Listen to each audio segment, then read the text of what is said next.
If you're in the metalworking business, you've heard about plasma cutting systems.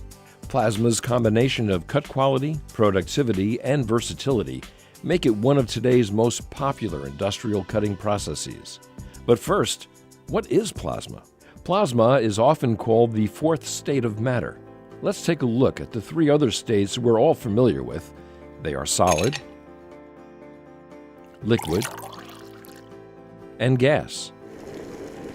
The difference between these states is their energy. When you add energy to ice in the form of heat, the ice melts and forms water. If you add more energy, the water vaporizes and becomes steam. From ice to water to steam. But what happens if you add even more energy to the steam? A lot more.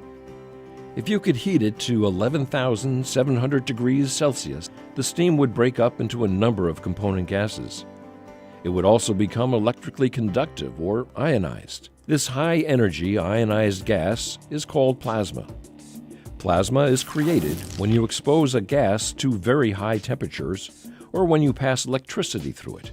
Our most familiar form of plasma is probably the gas inside a fluorescent or neon light bulb. Lightning is an example of plasma on a larger scale. And on a very much larger scale, our sun and all the stars are also made of plasma. Plasma is quite remarkable. It has no specific shape. It's also a bit like a metal in that it easily conducts electricity and produces and responds to magnetic fields. Because of these unique properties, plasma can be tremendously useful, which brings us back to metal cutting. Now that we have a better idea of what plasma is, let's see how it works.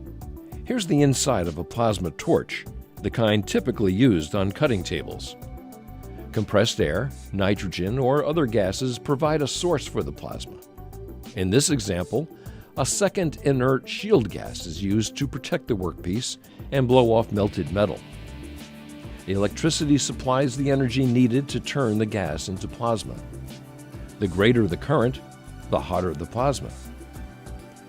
A specially engineered nozzle and electrode constrict and maintain the plasma jet, concentrating it into a small area so it can be used for cutting. When the operator is ready to cut, a start signal is sent to the DC power supply. A circuit temporarily connects the nozzle to the positive side of the power supply with the electrode at negative. Next, a high-frequency spark ionizes the gas and makes it electrically conductive. This creates a current path between the electrode and the nozzle and forms a pilot arc of plasma. The workpiece is connected to a ground through the cutting table. When the pilot arc contacts it, the plasma arcs transfers to the workpiece, melting the metal. The high-velocity gas blows the molten material away.